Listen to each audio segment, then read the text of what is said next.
BJP शासित त्रिपुरा में चुनाव के बाद हुई राजनीतिक हिंसा की जांच करने और प्रभावित लोगों से बात करने के लिए बीते दिनों आई संसदीय टीम पर हमला किया गया है। ये संसदीय टीम 2 दिवसीय दौरे पर है। इस संसदीय टीम के सदस्यों में लोकसभा से PR नटराजन, रंजीता रंजन, A रहीम और अब्दुल खालिफ शामिल है। तो वहीं राज्यसभा से विकास रंजन भट्टाचार्य, विजय विक्षम और L राम करीम शामिल थे। वहीं CPI M त्रिपुरा के राज्य सचिव और पूर्व मंत्री जितेंद्र चौधरी ने कहा कि कल शाम भीसलगढ़ के नेहलचंद्र नगर बाजार में हुए हमले के कारण संसदीय दल को अपने कार्यक्रम को स्थगित करना पड़ा। उधर माकपा कांग्रेस का आरोप है कि जब संसदीय दल के सदस्य सिपाहीजला जिले में हिंसा प्रभावित विशालगढ़ गए तो सत्ताधारी बीजेपी समर्थित कुछ लोगों ने उन पर हमला कर दिया और 3 वाहनों को क्षतिग्रस्त कर दिया। इस पूरे मामले के बाद पुलिस का बयान भी सामने आया है और पुलिस ने कहा कि साथ में गई पुलिस एस्कॉर्ट टीम ने तुरंत प्रतिक्रिया दी और प्रतिनिधिमंडल को सुरक्षित बचा लिया गया है और किसी के भी घायल होने की जानकारी नहीं है। हालांकि 2-3 वाहनों को नुकसान पहुंचाया गया है, जिसके बाद एक संदिग्ध को हिरासत में लिया गया है और छापेमारी जारी है।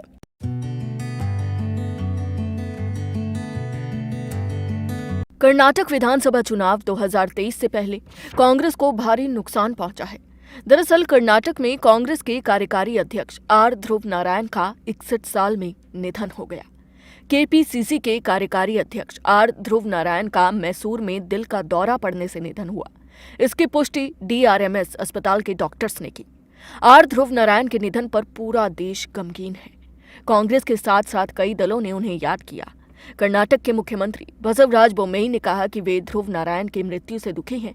साथ ही वे प्रार्थना करते हैं कि इस कठिन समय में उनके निधन पर उनके परिवार और समर्थकों को ईश्वर शक्ति दे। वहीं नेशनल कांग्रेस ने भी शोक जताया और उनके सांसद के रूप में किए गए कार्यों को याद किया। तो उधर कर्नाटक कांग्रेस ने भी उनके निधन पर शोक व्यक्त किया।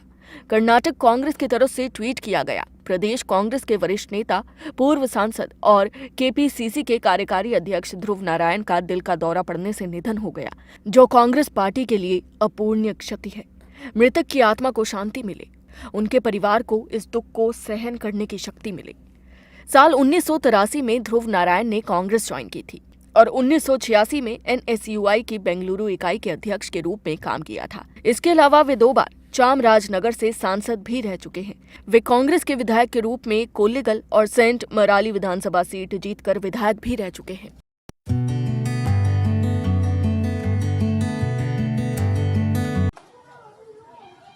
तमिलनाडु में बिहारी मजदूरों पर तथाकथित हमले की खबर सामने आने के बाद सियासत तेज होती जा रही है और बिहार पुलिस इस मामले में लगातार कार्रवाई कर रही है। बिहार पुलिस ने तमिलनाडु में प्रवासी श्रमिकों पर हमलों का फर्जी वीडियो बनाने वाले मुख्य आरोपी को गिरफ्तार कर लिया है। बिहार पुलिस के एक प्रवक्ता के अनुसार 2 आरोपी मनीष कश्यप और युवराज सिंह फरार हैं और पुलिस जमुई जिले के मूल निवासी आरोपी अमन कुमार को पहले ही गिरफ्तार कर चुकी है। प्रवक्ता ने कहा, मुख्य आरोपी गोपालगंज जिले के मूल निवासी राकेश रंजन कुमार ने 6 मार्च को 2 लोगों की मदद से जक्कनपुर थाना अंतर्गत पटना की बंगाली कॉलोनी में किराए के मकान में फर्जी वीडियो बनाया था। वीडियो बनाने के पीछे का मकसद बिहार और तमिलनाडु की पुलिस को गुमराह करना था। तो वहीं प्रवक्ता ने कहा कि हमने राकेश रंजन कुमार के मकान मालिक से भी पूछताछ की। उन्होंने भी पुष्टि की है कि वीडियो उनके घर पर बनाया गया है। उन्होंने कहा, जांच दल ने पटना में आर्थिक अपराध इकाई यानी कि EOU पुलिस स्टेशन में राकेश रंजन, मनीष कश्यप, युवराज सिंह और अमन कुमार के खिलाफ प्राथमिकी दर्ज की है। तो वहीं पुलिस के मुताबिक मनीष कश्यप के खिलाफ 7 आपराधिक मामले दर्ज हैं। वो पुलिस टीम पर हमला करने में भी शामिल था। पुलवामा की घटना के बाद वो पटना के लहासा बाजार में कुछ कश्मीरी व्यापारियों की पिटाई करने में शामिल था और जेल की सजा काट चुका है। और साथ ही आरोपी युवराज सिंह भी फर्जी वीडियो अपलोड करने में शामिल था। उसके खिलाफ तमिलनाडु के कोयम्बटूर जिले में एक प्राथमिकी दर्ज की गई है। वो 3 महीने पहले भोजपुर जिले के नारायणपुर गांव में फायरिंग में शामिल था और फरार चल रहा था। बिहार पुलिस ने तमिलनाडु की घटना के संबंध में 2 प्राथमिकी दर्ज की है और अलग अलग सोशल मीडिया प्लेटफॉर्म पर अपलोड किए गए 30 सेकंड के वीडियो की पहचान की। पुलिस ने 26 संदिग्ध सोशल मीडिया खातों की भी पहचान की और 42 अन्य सोशल मीडिया खातों को नोटिस दिया। जिनके परिवार में भी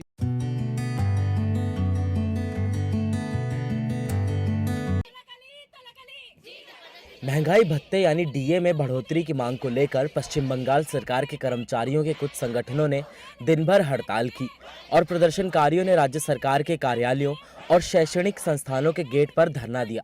प्रदर्शनकारियों ने राइटर्स बिल्डिंग, विकास भवन, खाद्य भवन और स्वास्थ्य भवन जैसे राज्य सरकार के कार्यालयों और कोलकाता नगर निगम के गेट के सामने धरना दिया।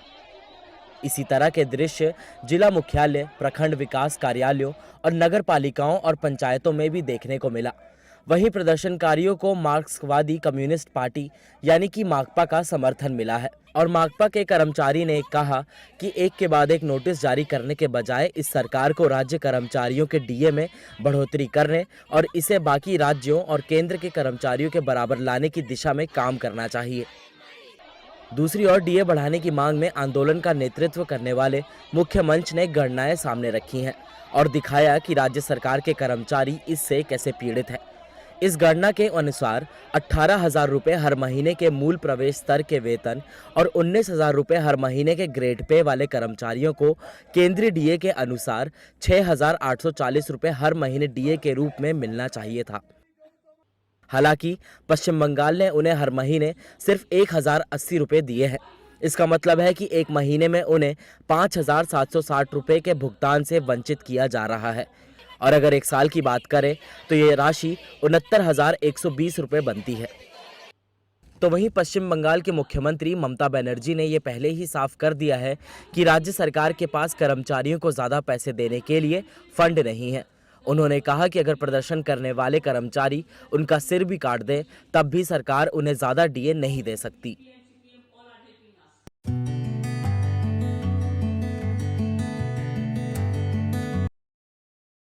कांग्रेस नेता राहुल गांधी की मुश्किलें कम होने का नाम नहीं ले रही हैं।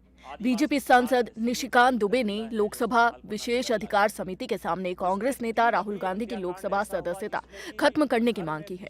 निशिकांत दुबे ने राष्ट्रपति के अभिभाषण पर धन्यवाद प्रस्ताव पर चर्चा के दौरान भ्रामक, अपमानजनक, असंसदीय और आपत्तिजनक बयान देने के लिए राहुल गांधी के खिलाफ विशेष अधिकार प्रस्ताव की मांग की है। निशिकांत दुबे ने 1976 की उस घटना का भी हवाला दिया जब सुब्रमण्यम स्वामी को राज्यसभा से बर्खास्त कर दिया गया था, जब उन्होंने संसद और पीएम इंदिरा गांधी के खिलाफ आरोप लगाए थे। दुबे ने कहा कि अब भी यही स्थिति है। दरअसल लोकसभा संसद और पैनल प्रमुख सुनील सिंह ने निशिकांत दुबे को समिति में गवाह के तौर पर पेश होने को कहा था। पैनल के प्रमुख सुनील सिंह के अलावा मौजूद समिति के अन्य सदस्यों में टीएमसी सांसद कल्याण बनर्जी, कांग्रेस के सुरेश, सीपी जोशी, दिलीप घोष, राजू बिस्टा और भाजपा के गणेश सिंह शामिल थे। के सुरेश और कल्याण बनर्जी सांसदों ने तर्क दिया कि इस तरह के उल्लंघन के लिए कोई आधार नहीं था क्योंकि वाई नॉट के सांसद का भाषण पहले ही हटा दिया गया था। आपको याद दिला दें कि राष्ट्रपति के अभिभाषण पर धन्यवाद प्रस्ताव पर चर्चा के दौरान 7 फरवरी को विपक्ष की तरफ से बोलते हुए राहुल गांधी ने प्रधानमंत्री नरेंद्र मोदी पर अडानी को लेकर कई गंभीर आरोप लगाए थे। भाषण के दौरान राहुल गांधी की ओर से लगाए गए इन आरोपों को भ्रामक, अपमानजनक, असंसदीय और आपत्तिजनक बताते हुए बीजेपी सांसद निशिकांत दुबे और केंद्रीय सांसद कार्य मंत्री प्रहलाद जोशी ने राहुल गांधी के खिलाफ विशेष अधिकार हनन का नोटिस दिया था, जिसके बाद सचिवालय ने राहुल गांधी को नोटिस जारी कर 15 फरवरी तक जवाब देने को कहा था।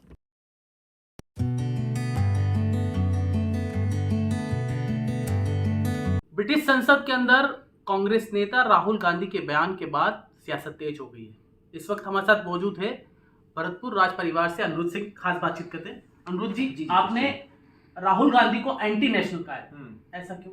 कोई भी व्यक्ति, चाहे आप हो चाहे मैं, इंटरनेशनल सॉइल पे जाके एक स्क्रिप्टेड इंटरव्यू और डिबेट के तहत अपने देश की को एक नेगेटिव लाइट में प्रोजेक्ट करते हैं, अपने प्रधानमंत्री के बारे में नेगेटिव पब्लिसिटी करते हैं, तो ये एंटी नेशनल नहीं है तो उसको आप और क्या कहेंगे? Of course it is anti national.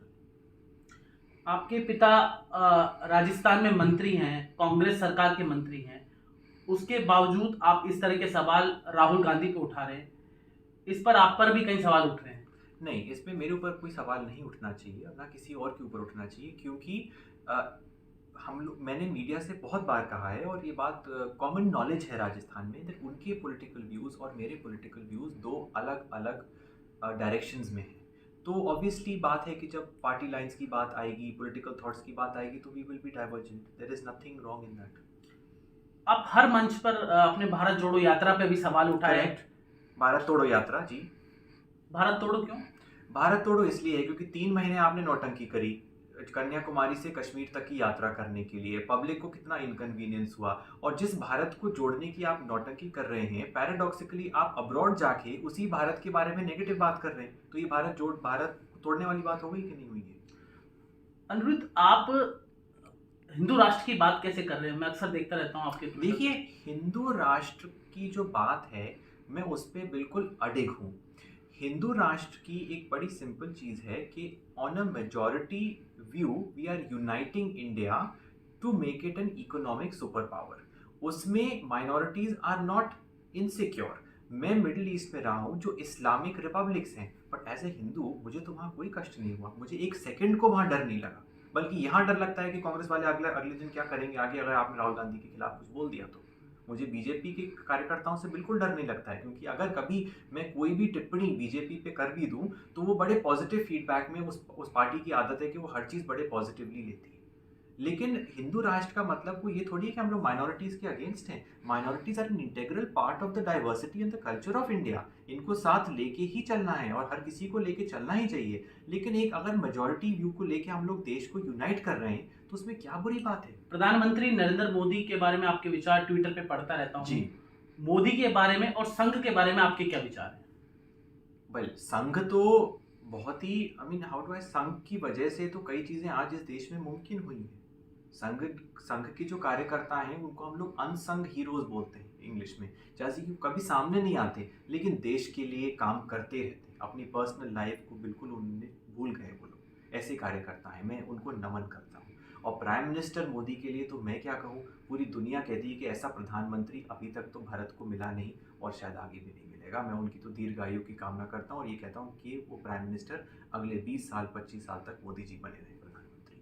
देश वर्ल्ड का नंबर 1 इकोनॉमिक सुपर पावर बन जाएगा। 2014 के बाद जब से मोदी जी बने, तो जब से इंडिया रियल इंडिपेंडेंट हुआ है 2014 के बाद। नहीं, अल्पसंख्यकों के बारे में भी बात कर रहे थे जी। आप। तो 2014 के बाद अल्पसंख्यकों के जीवन में कोई परिवर्तन देखने को मिला आपको? अल्पसंख्यक लोग तो और सिक्योर हो गए हैं। उनकी माइनॉरिटी अफेयर्स में बजट्स हैं, उनके लिए इतने सारे प्रोविजंस करे गए हैं। वो सब चीज़ें आप लोग अपने चैनल के माध्यम से दिखाया करिए ना। वो तो अल्पसंख्यकों के लिए जितना मोदी जी ने किया उतना किसी प्रधानमंत्री ने नहीं किया होगा। अब यहाँ गिनना तो बहुत मुश्किल है सारी चीजें, बट आप लोग खुद इंटरनेट पे जाके ऑल अवेलेबल ऑनलाइन। अनुरुद्ध, एक सवाल ये उठ रहा है कि जी। आप सचिन पायलट को मामा जी कहते हैं जी और आप सचिन पायलट के आइडियल राहुल गांधी है जी और आपके आइडियल सचिन पायलट है। जी। तो ये बड़ा सवाल उठ रहा है कि मैं आपको भी भैया बोलता हूँ तो उनको मैं मामा जी बोलता हूँ, वो हमारा पर्सनल मैटर है। लेकिन मैंने अपने ट्विटर पे क्या लिख रखा है, an independent voice agreeing on most things with the Sachin Pilot school of thought. अब मैं आपको इसका ट्रांसलेशन और इसका एक्सप्लेनेशन भी दे दूँ। Rajasthan is one of the most diverse geopolitical states of India. इसमें कई मुद्दे हैं, पॉलिटिकल, नॉन पॉलिटिकल, एनवायरमेंटल, बहुत सारी चीज़ें हैं जिन पे पायलट साहब के एक सेट ऑफ व्यूज़ हैं। I agree with most of those set of views of Sachin Pilot, इसलिए वो बात है। लेकिन कई ऐसे मुद्दे हैं जहाँ हम लोग शायद अग्री नहीं करते, कई ऐसे मुद्दे हैं जहाँ आज शायद वो मुझसे अग्री नहीं करेंगे। बट ये तो एक हेल्दी डेमोक्रेसी है। यही चीज़ है जो कांग्रेस पार्टी में नहीं है और यही चीज़ है जो कांग्रेस पार्टी को खटकती है कि यहाँ इंडिया में सब लोग अपने व्यूज़ रखते हैं। मोदी जी और the prime minister and the RSS and the BJP सुनती है इन चीज़ों को और फीडबैक पॉजिटिवली लेती है। कांग्रेस पार्टी में तो एक ऑटोक्रेसी है। अब कोई भी प्रेसिडेंट बने, कोई भी सेंट्रल मिनिस्टर बने, कोई भी प्रधानमंत्री बने, फाइल दबा के जाएगा मैडम के पास ही, 10 जनपद से ही आदेश लेगा। आप मेरे से क्यों सुनते? आप संजय बारू जी की, जो मनमोहन सिंह जी के मीडिया एडवाइजर थे, उनकी किताब पढ़ लीजिए, उनके इंटरव्यूज देख लीजिए। मैंने तो कोई चीज़ नई कही नहीं है इसमें। राजस्थान में अभी 2 मुद्दे चल रहे हैं। एक वीरांगनाओं का बड़ा मुद्दा चल रहा है। पहला सवाल मेरा उस पर कि मुख्यमंत्री अशोक गहलोत अब तक नहीं मिल रहे। अब देखिए, वीरांगनाएं हैं, उनके जिस देश में राहुल गांधी जी फॉरेन इंटरवेंशन चाहते हैं, उसी देश को प्रोटेक्ट करने के लिए उन वीरांगनाओं के हस्बैंड्स ने अपनी जान गंवा दी। वो वीरांगनाएं जो चीज़ मांग रही हैं, बहुत लेजिट चीज़ें मांग रही हैं, बहुत छोटी चीज़ें मांग रही हैं, बहुत जेन्युइन चीज़ें मांग रही हैं, उनको दे देनी चाहिए। और वो क्या कह रही हैं कि अगर आप अभी नहीं दे सकते हैं तो आप हमारी प्रियंका गांधी जी से बात करवा के हमको आश्वासन दिलवा दीजिए। यही तो कह रही हैं वो। अब आप इसमें पैराडॉक्स देख लीजिए। जब प्रियंका गांधी जी को कांग्रेस में वोट चाहिए होते हैं वहां पर, तो लड़की हूँ लड़ सकती हूँ, जब यहाँ एक्चुअल ज़रूरत है तब वो एक 5 मिनट फ़ोन पे बात नहीं कर सकती। आप मुझसे लिख के ले लीजिए, वो वीरांगना अगर बोलें कि हमको प्रधानमंत्री जी से बात करनी है तो शाम से पहले प्रधानमंत्री जी खुद बात करेंगे उनसे। तो ये तो हाल है कांग्रेस पार्टी का और इनकी ऑटोक्रेसी का, और ये अपनी कंट्री पे उंगली उठा रहे हैं। Shameful, is anti national. Sir एक सवाल, अंतिम सवाल है जी। सर, जाट समाज आध्यात्म में डूबा रहता है, लेकिन एक वीडियो सोशल मीडिया पर बड़ा वायरल हो रहा है, उसमें एक जाट समाज के नेता कह रहे हैं कि मंदिर में पूजा नहीं करते। इस पर आपका क्या कहना है, क्योंकि आप भी एक उसी समाज से आते हैं, हालांकि आप सनातन को मानते हैं, मैं आपके सोशल मीडिया पर देखता रहता हूँ, लेकिन उसी समाज से आते हैं, इस पर आपका क्या कहना है? मैं सनातन धर्म को ज़रूर सपोर्ट करता हूँ, लेकिन मैं मंदिर भी जाता हूँ, और एक हर हिंदू की एक रिस्पॉन्सिबिलिटी है कि आपको मंदिर में जाना चाहिए। और मेरे एंसेस्टर्स, मेरे पुरखे तो हिंदू धर्म रक्षक कहलाते थे, और हम लोग जाट फैमिली से हैं, तो हम लोग तो मंदिर क्या, हम लोग जितना समय मंदिर में व्यतीत करते उतना कहीं और करते नहीं हैं। तो उस बयान से तो मैं अपने आप को डिसएसोसिएट करता हूँ, और I don't know which context में क्यों कहा गया वो चीज़, वो तो बिल्कुल भी सेंस की चीज़ नहीं। बीजेपी के नेता भी वहाँ मौजूद थे ना, उन्होंने भी भगवान राम पे टिप्पणी की, बीजेपी के नेता मौजूद थे, उन्होंने भी कुछ नहीं कहा। नहीं, देखिए, एक सामूहिक प्रोग्राम था एक कम्युनिटी को लेके, बीजेपी वाले वहां जाके उस प्रोग्राम को बिगाड़ते तो साहब ये होता है कि साहब देखिए ये इस कम्युनिटी के खिलाफ है। एक फोरम था, यही तो ब्यूटी है बीजेपी की, वो एक फोरम था जिसमें सब लोगों ने अपने व्यूज रखे, और जो बीजेपी के लोग थे जो उस बातों से डिसएग्री भी करते थे, वो चुपचाप उन बातों को सुनते रहे। यही तो अंतर है कांग्रेस और उसमें भारतीय जनता पार्टी में। तो आप अब भारतीय जनता पार्टी कब ज्वाइन कर रहे हैं, क्योंकि सोशल मीडिया पे चर्चा है कि आप ज्वाइन करेंगे, आप चुनाव लड़ेंगे? मेरी माताजी एमएलए रह चुकी हैं भारतीय जनता पार्टी से, एमपी रह चुकी हैं भारतीय जनता पार्टी की, एक एक्टिव कार्यकर्ता रह चुकी हैं भारतीय जनता पार्टी की, तो वो हैं। मेरे को तो ज्वाइन करना ना करना क्या फ़र्क पड़ता है। ये तो मैं कहता हूँ कि पता नहीं क्यों मेरी ट्वीटों को इतना तूल दे देते हैं सब लोग। ऊपर वाले का बहुत मैं शुक्र अदा करता हूँ कि मैं तो एक साधारण व्यक्ति हूँ और एक नाचीज़ हूँ, मेरे क्या ऐसी बात है, लेकिन ऊपर वाले की वजह से आप जैसे लोग आके कुछ बातें पूछ लेते हैं तो मैं जवाब दे देता हूँ। अब क्या आगे का क्या प्लान है? हिंदू राष्ट्र के लिए काम करने का प्लान है कि अपना जब फ्री टाइम हो, जब आपने अपनी दाल रोटी के लिए पैसे कमा लिए हो, आपके पास जो फ्री टाइम हो उसमें हिंदू राष्ट्र के लिए काम करने के लिए समय है, ये है। तो ये थे अनिरुद्ध, जिन्होंने खास बातचीत की, भरतपुर राज परिवार से हैं और राजस्थान के मंत्री विश्वेंद्र सिंह के बेटे हैं, जो साफ तौर पे बयान जारी किया है कि अब मैं हिंदू राष्ट्र के लिए काम करूंगा। जितेश जेठमलानी, जयपुर, राजस्थान।